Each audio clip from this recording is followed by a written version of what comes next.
Well, I think that we're far enough along on shooting and whatnot, so we can start to proceed. At this point in time, please put your cell phones in silent mode, if you would. Trying to be interrupting things. Our speaker for today is Ed Holloway. Ed grew up in a family of six sons, and cars were a frequent attraction, especially Ford Model Ts, Model A's, and a 34 Ford Blue that was featured in Disney's 1965 movie Jack and Cat. History. Ed joined the Blackhawk Museum in Danville as a docent when it opened in 1988 and continues as a docent today. In his spare time, he is director of the Northern California region of the Classic Car Club of America, as well as editor of the Classic Overview, the club's quarterly publication. He met his wife for 15 years, Sue Lynn, and at their 45th high school reunion, and apparently she can deal with his car lot. Please welcome Ed Holloway.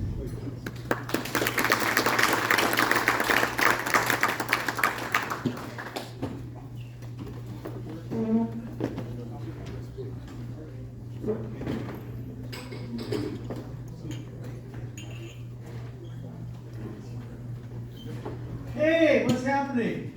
Glad to see you here. Blackhawk. I want to embarrass some of you. Who's been there? Make it easy. Oh, yeah. Who's been there within the last 5 years? Okay, good shot. So you know what's been happening, right? It's not just the car. Who's never been there? Okay, shame of you guys. The Blackhawk Museum, let me just get started here, is a world-class automotive museum in the world. At least it started out as being a personal automotive collection for Kenneth Berry, the real estate developer. This is Ken. Now, Ken, I'll just tell you, and this is nothing new. This is right out of his book. Ken Berry grew up dirt poor. I'm talking outdoor plumbing. I'm talking about him being guaranteed a hot shower once a day during football season. This guy was poor.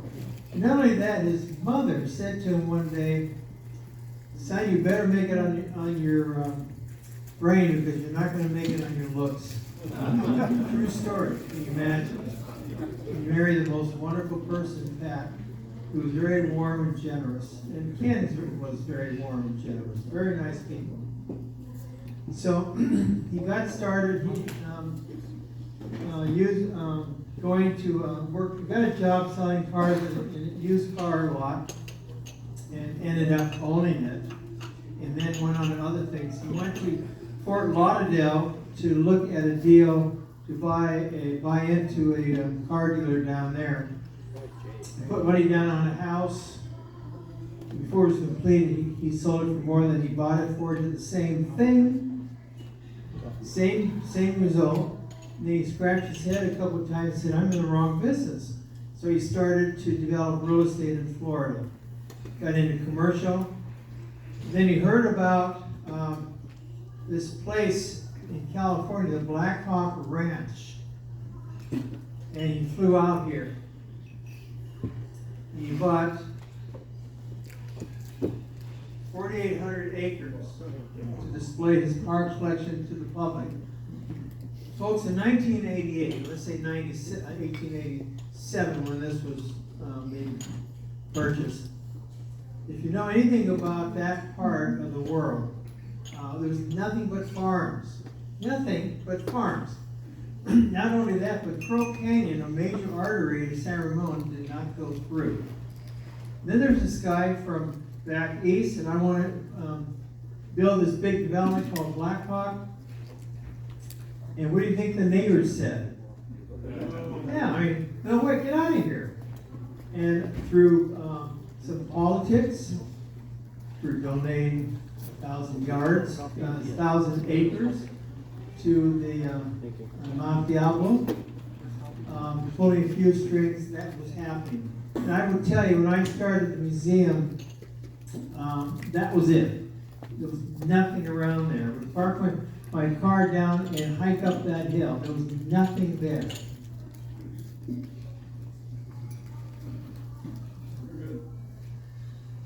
So the car museum opened in August of '88.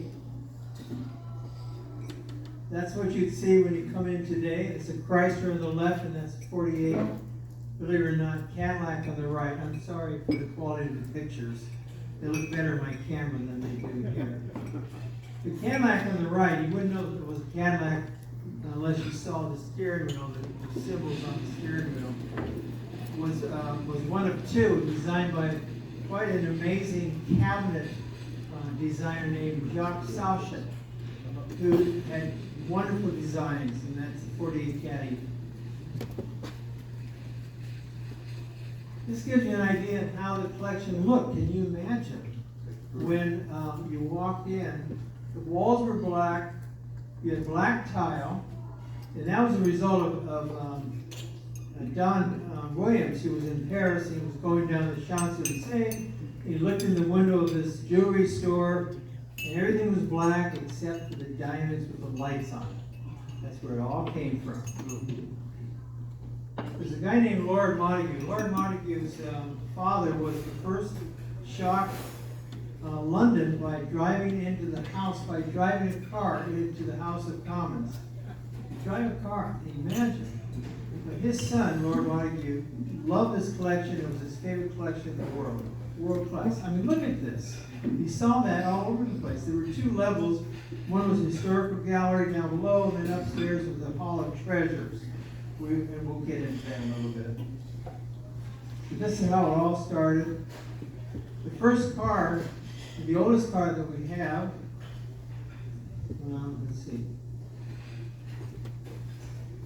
is this 1886 Benz. There were cars, you can imagine, farmers put anything to help them, they electrically or with gas. And but they never did anything with it. They used it on the farm. Mark Burkett from Germany was the first to put a car together that was commercially sold, thanks to his wife's family money and motivation to get him to do something with that car, she says. Bertha was her name. Bertha took a trip to her mother with a son on the road, and people started, what is that? What is it? And she promoted it without realizing she was promoting it. Bertha Benz. 3/4 horsepower. Your lawnmower, probably your dishwasher has more power than this car. So you can see how similar to the bicycle with the wheel, steered by tiller, like driving a bicycle. So this is the collection from horse to horsepower. The one on the right is a 1902 Stanley. Stanley steamers were very popular in the day. We have an Auburn. That's the Auburn we have, which is a speedster. E.O. Cord had a big influence on the automotive industry. The old story, he had to go to work, quit school, go to work, support the family. Became kind of a super salesman. Auburn heard about it. Auburn was like a cat hanging on, and they hired him to take over. He said, "Don't pay me anything, just give me stock." And that's what they did. And he put in flashy colors, a great advertising campaign, and it made him a millionaire. Auburn. So then in 1929, he came out with what was called the L29 Cord. This is, we have two, Cord 812s, and one of them on the left belonged to Al Jolson. And I'm showing you the back of it. This was, there were only three with a rear tire. One was purchased by Al Jolson. One was purchased by movie actor Tom Mix, who was killed in that car. The third one was purchased by actress Barbara Stanwyck, who didn't like the tires, so she had it removed. One of three. And by the way, this is owned by a woman in Los Altos, and whose husband purchased it from the person who purchased it from Al Jolson. Al Jolson died in 51, just to give you kind of a timing. But she's been very generous to let us have the car for a while. Duesenberg. Now, any museum in the world would love to have a Duesenberg. We have three. One is, if any of you have enjoyed a piece of Wrigley's gum, you helped buy Mr. Wrigley one of his 6 Duesenbergs. And I love Duesenberg. And you're talking the big three, Pierce, Packard, and Peerless. Had a horsepower, Bob, of what, 100, 125 horsepower maybe? 175. 175, okay. Basic horsepower for Duesenberg was 265. Now, just briefly, Duesenberg brothers came over, settled with their family, settled in Iowa, got involved in bicycle racing, then got involved in engines, engineering, self-taught now. They started winning races. They made the first inline 8 engine and started winning races in Europe, and then the Indy 500. And they built a car called the Model A, which had a great engine, but the design sucked. So they were going down, and Alcor bought their company. And I want Fred Duesenberg, the genius. So Fred's the one that he said, look, I want the best car in the world. Now, this car today would be pushing 200,000. 175 horsepower. The basic horsepower is 265. And you throw a supercharger on here, it brings it up to about 320. I mean, this is a spaceship. You're in second gear at 92 miles an hour. So, I mean, it was just, not only that, there were 478 were made, each one custom body. Clark Gable, Joe Kennedy, Gary Cooper, Cagney, all these guys, heads of corporations, had a Duesenberg. And the quite amazing thing is, they were introduced in 1928, which of course people loved it. Of course, the crash in 29, and they had all these chassis, and they sold them through the 30s, through the Depression. They bellied up like everything, all of of course, companies, Auburn, Duesenberg, and Ford bellied up in 38. It was all over. The party was over. But anyway, long story short, we love our Duesenbergs, and I love to talk about it. We had Bugattis. This is a Sturvio, which was Bugatti is a wonderful was a wonderful car. It won thousands of races, and there were Bugatti, yes, Italian name. The car was always French, never Italian. So then, of course, after World War II, it was Ferrari that started taking over and winning a lot of races. In fact, they exceeded Bugatti's record of wins.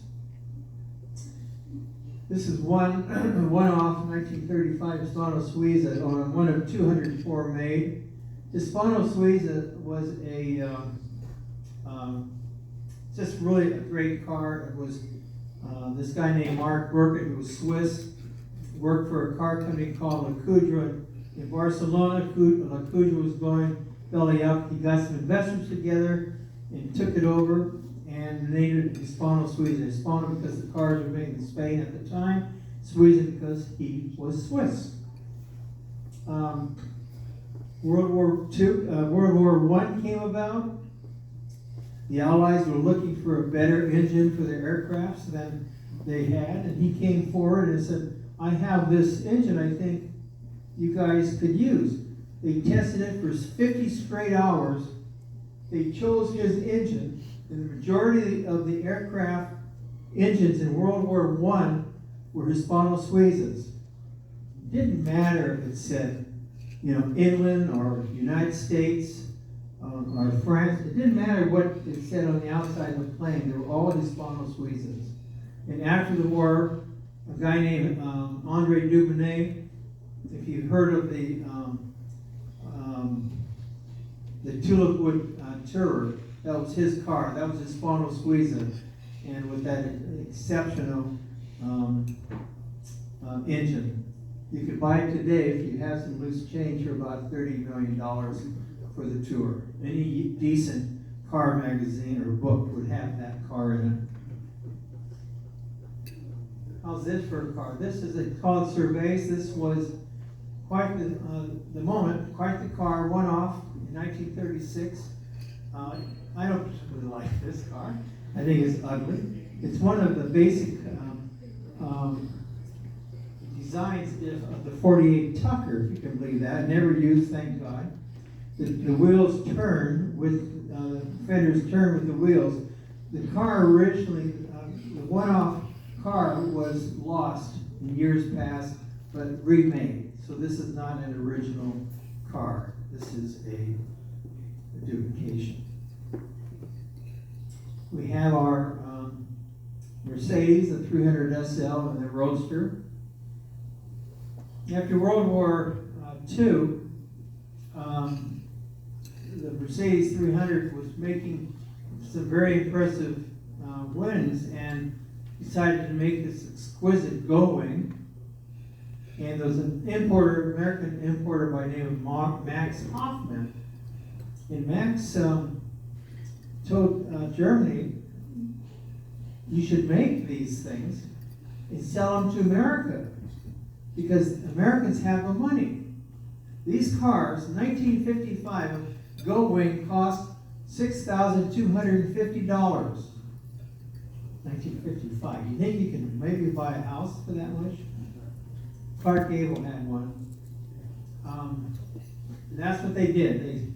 They all came here, and I didn't do the math. You could probably imagine what it would cost today for that car. Few things. You didn't have windows. You had push-out windows because of the curvature of the door. You couldn't have roll-up windows. Also, if you have a sense of claustrophobia, don't buy this car because it's very closed in. And for you, a lady would have to learn properly how to come in and out of this car because you had a division of this width from the outside to the inside. Then we had the Roadster came in later. And we have our Ferraris. And we have the newer Ferraris. Most of these are owned by one person who's just basically parking his cars. Some of his cars, give me a break. This one on the left is $1 million. It was purchased for $1 million and it seats one. If you want one to seat two and your buddy with you, that would be 1.5, please. So we get into many eras and many styles. That's a Bugatti on the left, designed by the master Vittorio Bugatti's son, Jean. And then one of my favorites, a 57 Chevy. It's just like, I had a 56 in high school, but we never bought a 57. I wish I had. I always loved the 57 Bel Air. John, by the way, just an FYI, the master Vittorio Bugatti, his son was John and had these exquisite designs. And the master said, I don't want you to race because I don't want any chance of you being killed in a race. Okay? He was test driving a car, and out of nowhere, a biker shows up, and to elude him, he hits a tree and dies. So that was a similar story to Fred Duesenberg. Hit a tree and died before he should have. And we have the Mustang on the left that was in that movie with Nicolas Cage when they stole all of those cars. 60 seconds. That's right. Got it. And then we have a 61 Corvette. This is the first year that they had double headlights and they had kind of a crew cut back of the car. It was also the last year that they had a two-tone exterior. I really like the early Corvettes. Sorry, Gary. To the later ones. And the cars, I was there once and I heard this kid come in. I like classics. You know, we all like our hot spots. And this kid comes in, I want to see a classic, a 66 Mustang. I cringe. I love Mustangs. And I love the 66, 67. My wife had a 66, you know, with all the features with the horse on on everything. But I loved it, but you know, I used to see them all the time. Didn't we all? When it didn't. Anyways, my hot spot are the classics. Now, Spirit of the Old West. Ken Baring had a taxidermist friend in Cody who said this guy in Cody, Wyoming wants to sell his museum. When people go to Cody, Wyoming, they go where? What are they? What's the place to go to in Cody? The Buffalo? Yeah, it's the best in the world. Why go anywhere else? They don't necessarily go to the Tecumseh Trading Post. Now, what? So Ken went, he liked what he saw, and this is a guy, probably around my age, young, who wanted to retire and sell his collection. He tried to sell his collection to this Indian reservation. Well, we'll take this and that, but we can't afford. Then they went to some colleges. Well, we'll take this and that, but we can't really, we don't want all. And then Ken walks in, and he says, oh, I like what you have. Let me grab lunch, and I'll come back, and we can make it a deal. Came back, and bought the guy out. And that's how it all started. When he comes home, no one knew this. Don Williams, who was president of the museum, and even his wife, Pat, had no clue. No one had a clue. So Ken comes back, and he comes to the museum, and he says, we're going to get rid of all the cars, move all the cars. We're talking about $150 million worth of cars. We're going to move all the cars out from upstairs because I'm going to put in a display of the Old West. I mean, people thought he was going nuts. There were people in Dawson's who marched out and put their Dawson badges on the counter and said, I'm here to talk about cars, not the Old West. This museum exhibit, Spirit of the Old West, is the best Western museum in the Western states. And to be honest, there's only one other, and that's the Geometry in Burbank, which is a different approach. But it's absolutely fabulous. I've never seen or even heard of a white buffalo. We have one there. And of course, the other one. The white buffalo, of course, is albino. There's about 1 in every million. And the buffaloes would kind of form a circle around it to kind of protect it because it was so special.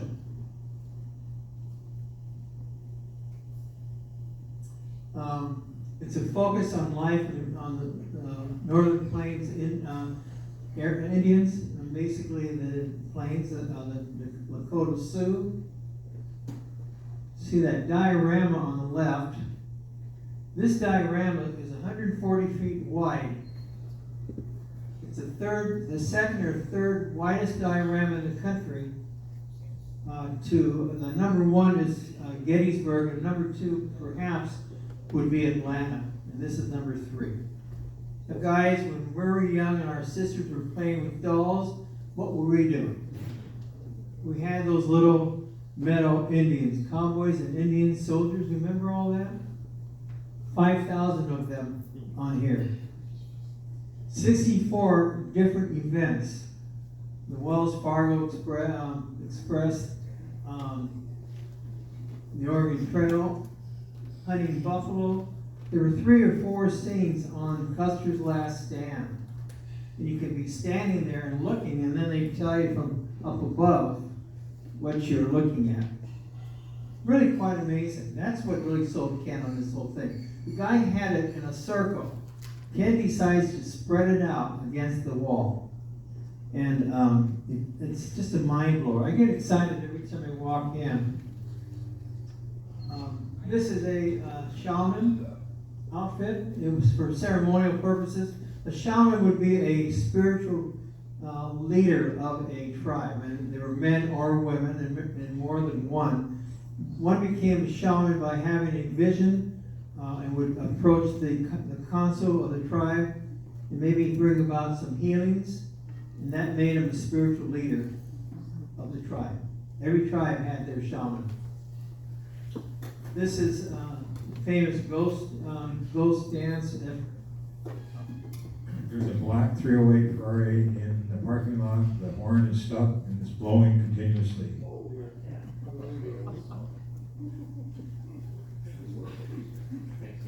After the little bighorn, the Indians just kind of scattered, and this guy named Bawana came about and said he had a vision. And the vision he had was, if we all got together and did ghost dances, the buffalo would return and the cavalry and the white people would leave. So they all got together and had these dances, and this is what they would wear a shirt like this. And this is all original stuff. This is not reproduced. So they got all these people to dance, and the cavalry got excited, and that led to it's not a battle, that led to the event for Wounded Knee. If you have ever seen the book or read it, you would know.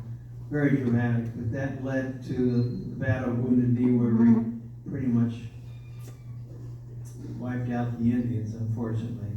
Out of fear that they were all, because they were coming from reservations, out of fear that they were going to become less than peaceful. Okay, manifest destiny. We all know the term. There's a guy by the name of O'Sullivan. This goes back. Well, I guess I get into that when I get into the Louisiana Purchase when we get there. But Lewis and Clark did their thing. They told us about what they discovered on the West Coast. This guy named O'Sullivan who wrote an article. And in the article, he mentions manifest destiny. And all of a sudden, everybody got excited. Manifest destiny, what does that mean? We're entitled to have property, to our country to go from sea to shining sea. That is our manifest destiny. Oh, don't worry about the Mexicans who own their land, or the Russians who own land there, and the English who own land there. That's only a second thought. Okay, so manifest destiny led to different ways to go across the country. This is before the stagecoach. We're talking about the development of the Oregon Trail. 2,000 miles, usually from Independence, Missouri to the West Coast. It took 5 or 6 months. And every mile had about 10 graves. It was the world's longest graveyard. And there are different reasons that people went west. Number one would be what? California. Gold, of course. Number two was if you came out to Oregon and you were given 5 acres, and if you worked it for 5 years, it was yours. And then the third would be religious freedom for the Mormons to go to Utah territory. But by far, it was the Oregon Trail to go to California. So they had what was called prairie schooners. You can kind of see there. Not Calistoga wagons. Calistoga wagons were a lot larger. These were small to carry necessary goods and some very special items from home. And the riders would have either a pregnant woman or newly born or very small children with your webmaster. Most people walked. At first they had horses to carry, to pull the wagons. Well, horses got tired. Horses were finicky as to what they ate. Horses would fight each other, get excited. And guess what? What do Indians like to have? Horses. Then they went to mules. Well, mules would be a better option, but what's wrong with having a mule? They were stubborn. So then they figured out, okay, what we're going to do now is get oxen. Oxen do not get excited. They don't eat much. I mean, they will eat anything, no big thing. They walk about 3 miles an hour. And those Indians could care less about oxen. They could care less. So the oxen was the chosen animal to pull the wagons, as you can see there and there. The number one reason for deaths would be cholera. Cholera was the number one reason for deaths along the Oregon Trail. But you can just name anything. Altercations among some people, getting lazy and having a wagon wheel run over your foot, snakes on occasion. Not very many incidences, if any, of Indians. Indians would benefit by helping them cross rivers and streams and stuff like that, but it didn't really, what you see in the movies didn't really happen that much. This is a Fennec mountain dress for the mountain men. Gold was a big thing, of course. We have a display. I'm sorry, I think there should be more mention of gold. And then, of course, the development of the missions, the 21 missions in the state.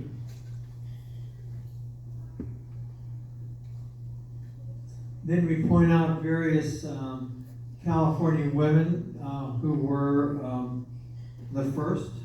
Very important things they've done.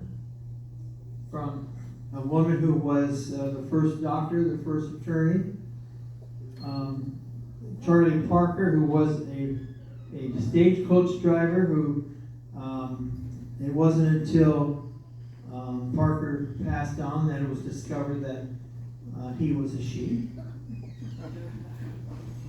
The woman is, when we go to court and we need a court-appointed attorney, that was initiated by a woman from California, who's one of the women mentioned here.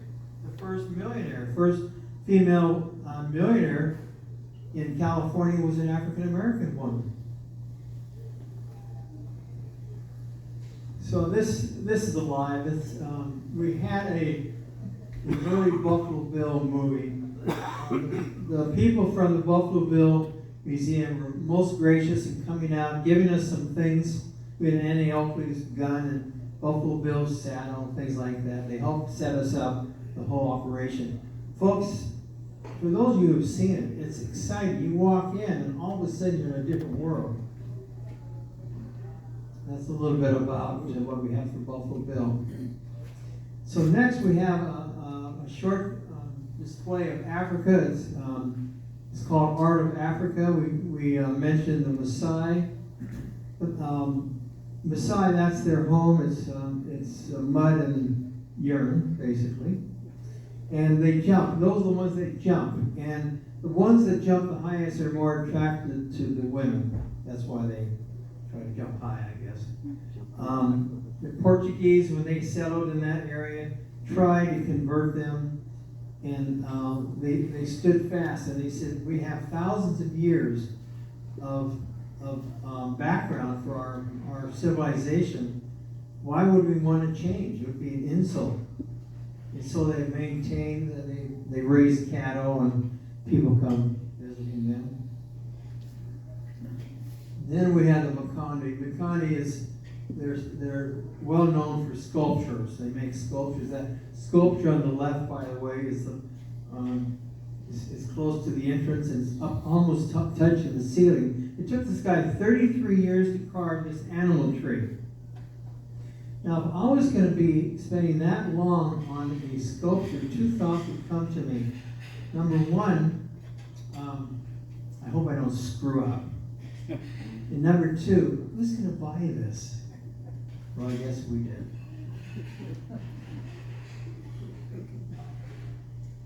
And then the Great Migration is mentioned also in the African display, its gallery. Then we have China, discovering China. When we opened up the China gallery that first day, we had over 1,000 Asian people sign up for membership. Our daily attendance had jumped from 150 to almost twice that because of this. My wife is Chinese, ABC, American-born Chinese. She's always studying her history, the history of the country. I mean, it's amazing. That's the entrance. Those vases are, if you call them vases, are made with seashells, and which is no longer legal because it's dangerous to one's health. The dust from seashells. We have this most unusual dragon on the left, and part of that dragon is made up of different parts of an animal, a horse and snakes and all that. The Forbidden City on the right. Who's been to the Forbidden City? Okay. I have never been. Well, I've been to China, but I've never been to the Forbidden City, unfortunately. Because you guys would appreciate this, because I thought the Forbidden City was just a little bit in the front where they all came and left. The Forbidden City is huge, isn't it huge? You have no idea until you go there and realize how large it is. This wraps all the way around. This is a scale model of the Forbidden City, probably at this time, the only scale model of the Forbidden City in existence. And here we have it right here. Absolutely wonderful. Yeah. Yes. I equate Forbidden City like the size of Berkeley, because I've walked from one end to the other end. And it felt like the size of Berkeley, from the freeway to the campus. Yeah. Yeah, that's how it works. Very interesting. You're saying Berkeley? Berkeley, yes. Berkeley.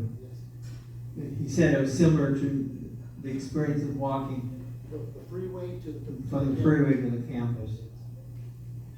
And we have Dreamland. This is the only one of this type in the world. There's a fable. The fable is that this man was on his little boat ship and saw this island, and he gets out, ventures onto the island, and finds this very wonderful Shangri-La. And everybody's very loving and gracious and giving and all that. And after a while, he says, and I really should leave. And they said, well, you can leave, but don't tell anybody. No problem. Right. The first person he saw, he told about this place. And he tried many times to find it and never found it. And that's the story of Dreamland. And this is kind of what it's all about. This wood is petrified subterranean wood with over 10 years of aging was used for this. This is Qi. Qi was the first emperor to gather all of the small groups in China around to one country. That's the name China, named after him. And Qi had was always thinking about death, about preparing himself for the hereafter. And that's when you get the terracotta soldiers in the gravesite that was finally discovered. And he had hundreds of soldiers. He had horses and carriages. He had people buried with him. And many, I mean, we're talking 60 or 80 feet down. It was discovered there was an area, a flat area, and this farmer looked at this mound and thought that looked kind of different. And he got some people over there, and they just started digging. It's the number one place to visit in China. They all want to go to the terracotta soldiers in the gravesite. Then we have the world of nature. This is the last thing to put together, and I think anyone who is well, any age has got to love this. I'm just wondering, who's been to Africa? Okay. I've never been to Africa, and I guess most of us haven't. But when you see something like what I'm going to show you, it's absolutely stunning. Ken Behring, in his younger days, is in the books for killing the animals that you needed to kill to be called a master hunter or whatever it is. And I'm not bragging about that. I don't believe in killing animals. But there's over 600 species, birds, animals, lizards, all that. This is kind of looking down from the stairs up above. This is in our basement. This is where the classrooms used to be, and the offices used to be in the basement of the museum. No longer. It's now called the World of Nature. Looking up at a great white. A friend of mine had a Christmas card. He was underneath the white and the great white, and it looked pretty real. Cute little panda. It's just really to educate you all. White tiger. I love this. A couple of rhinos. If you get there at the right time, every 5 minutes, one of these rhinos is going to charge you right at you. Then he has things, his head turns and all of that, and that's what you can be very good on. But every 5 minutes or so that happens. Kind of fun. We have the wildebeest. These are wildebeest and crocodiles going, doing their thing. I show them, I begin to show them, prepare them for this in the Art of Africa with the motto. And then here's the real McCoy. So when we see the real McCoy, people take note. And we have our polar bears and stuff. I would just tell you right now that little teddy polar bear down below is just a, what do you call it? It's not real. It's just a teddy bear like it's stuff. Just a toy. We have our zebras and our tigers. We have everything. I mean, whatever you want. And they're all geometric from all over the world, different places. So the museum also has an excellent program, docent program. We have some docents here today. We have Mr. Orteg, and we have Dormady, and we have Bill Young here. And I think as Fred, you're not a docent, are you? Okay. We give tours. This is a tour. George Beck giving a tour to the American Auto Museum in Sacramento. So we give tours to other museums and to the kids, different schools. We'll never do this again. But one time we had 280 school children at one time. We'll just knock them all up and it'll never happen again. And school groups like this. We're the only, as far as I know, the only museum in the country that has a transportation system put in for kids, for schools, which means any school that needs transportation and has no money, which is probably many of them, are invited to bring their kids, send us the bill, get the bus, send us the bill. Actually, they don't even have to send us the bill. They can just call us and we'll pay the bill for them. Just such a wonderful thing, and there's a lot of money in the fund. But we guarantee we guarantee that Any school can get there. If they're local, drive or split their transportation. But if you're coming from like across the bay or something, those funds are available. So we're very proud of that. We have a speaker series. Right now there's a lot of National Geographic speakers on different animals. Someone asked me that what they'd like to do is to see more talks on cars. I agree. So I'm going to mention that to them. It's going to make a difference.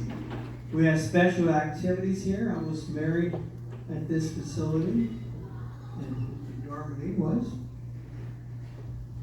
So all kinds of, and if it wasn't for special activities, we're talking about wedding receptions, office parties, Christmas parties. 60% of the revenue comes from this. And frankly, most museums are operating the red. Museums don't make money, and they certainly can't afford the cars. I'll just let you in. Ken Berry opened the museum in 1988. By 92, most, if not all, of the cars were sold. And, thank God, they maintained their presence in the museum. So people thought, well, this is the museum. No, the museum does not own any of these cars. They are on, they're the most gracious people have let us park them for them at our premises. Our clubs come to meet and display their clubs, their cars, and you probably have done that in some of your clubs. So whatever your interest might be, cars, is that one of your pictures? Phil Toy took that picture and he's right over here. He's a guy clapping. Or a bit of the Old West, or Manifest Destiny along the Oregon Trail, or perhaps Africa. I'm sorry that it's so dark. Maybe a visit to the Dragon Throne. This is the exact replica of the throne, which of course is gold in China. Or visit the animals of the world. You may consider visiting our museum, attending an event, sponsoring an event, maybe becoming a docent. Either way, we'd love to see you there. Come on, we'll all be waiting. The Blackhawk Museum, I'm done.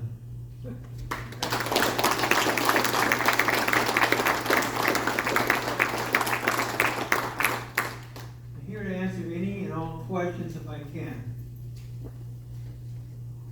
Are you guys doing, I think last couple of years you did a car show for Father's Day? Is that happening again? The Father's Day is our very best activity. Last Father's Day, we had over 1,000 people come into the museum. And by the way, on Father's Day, all fathers are complimented through, which means that every other male is a father, regardless of their age. It's kind of a joke. But I mean, there's a wonderful exhibit of cars down below. The people bring their cars. There's music. There's gift bags for the first 100 people. It's a wonderful event. It's our most popular event. And yes, that would be every Father's Day for sure. Yes. You mentioned Ken Berry made his fortune in Florida for years before he bought the Blackhawk Museum. Where did he have all his cars in Florida? Or he grew up in Illinois? Well,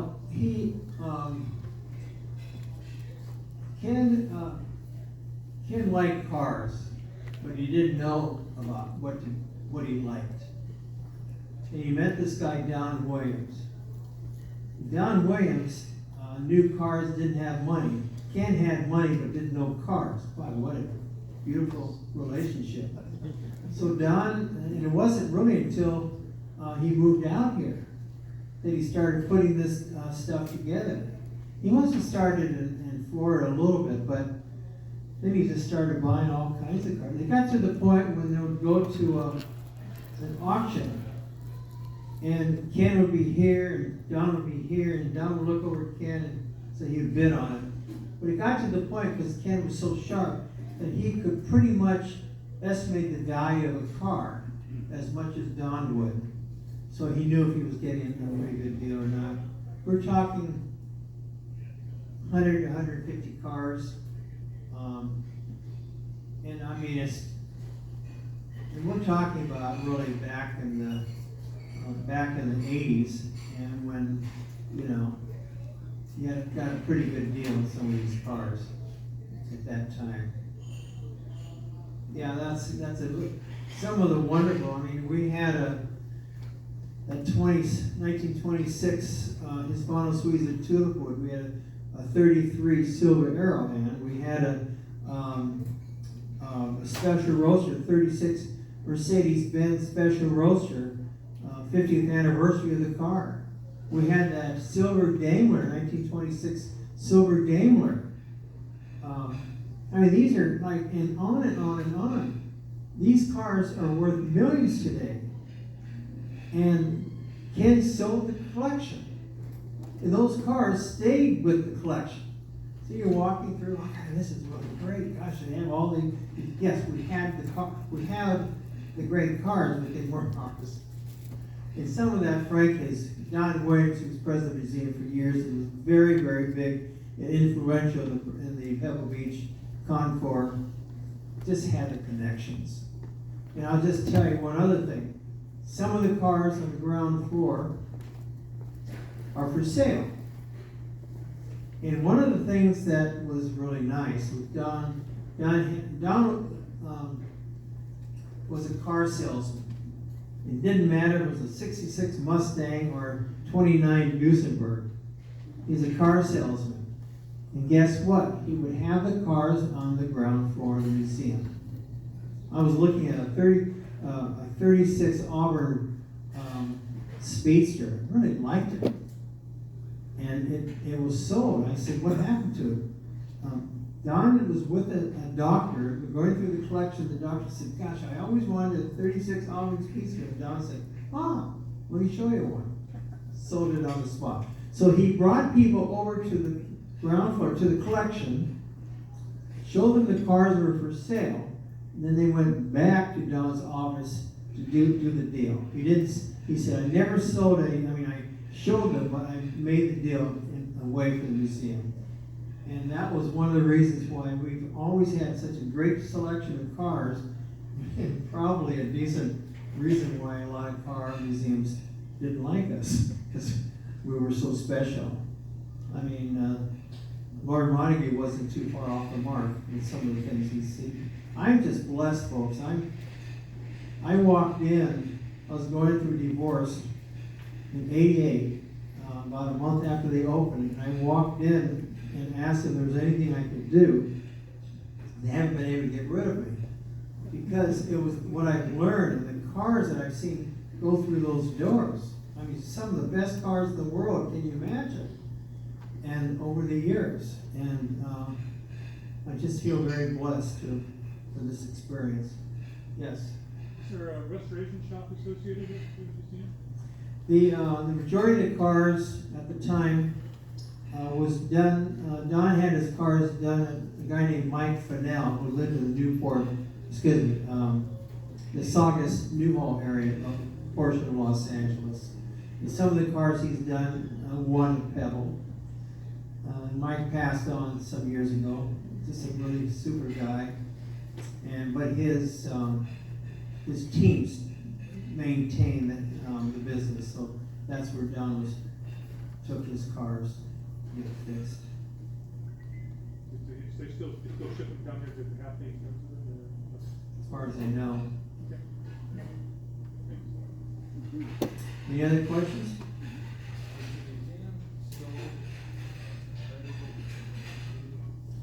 That's a good point.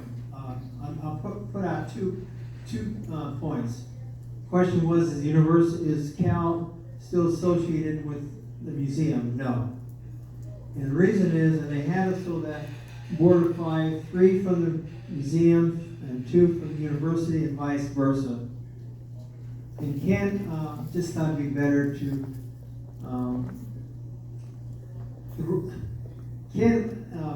the universities want what? Money. And Ken didn't want to give up the cars just to be sold by the university.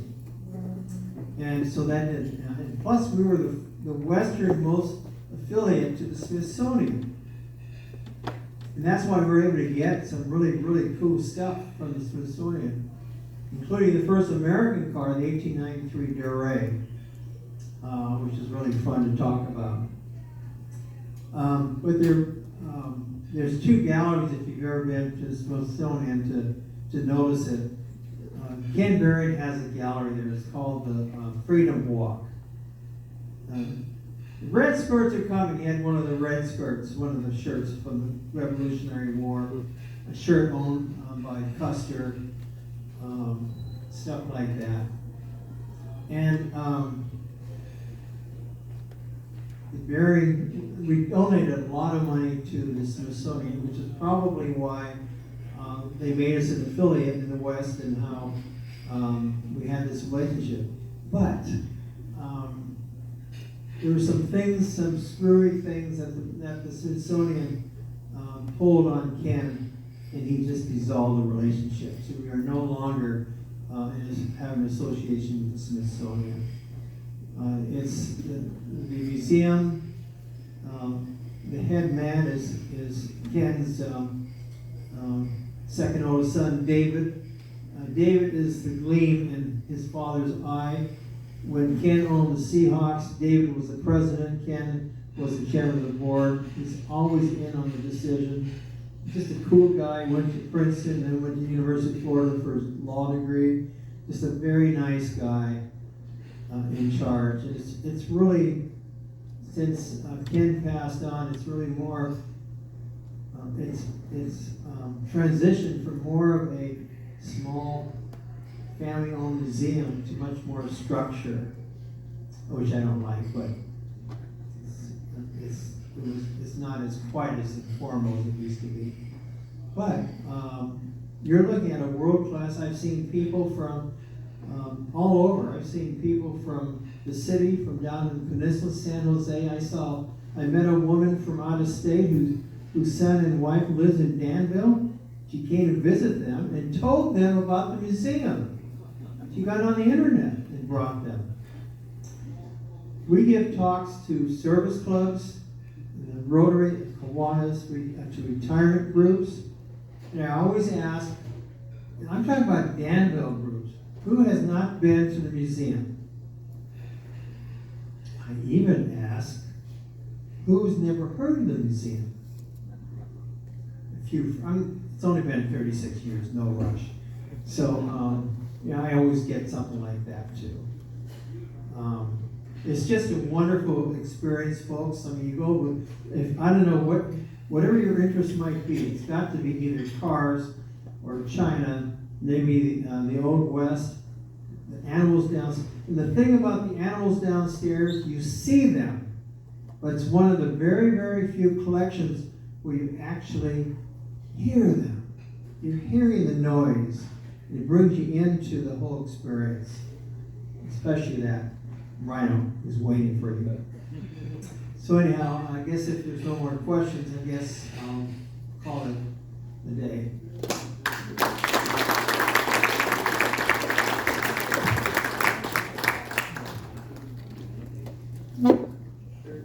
Yeah, thank you very much. We enjoyed it very much. And by the way, the Blackhawk Museum truly has become just a real treasure of the Bay Area, not just East Bay, but of the Bay Area. And if you haven't been there in its present form, you really need to go. Everybody that I have talked into going there and saying, wow, I had no idea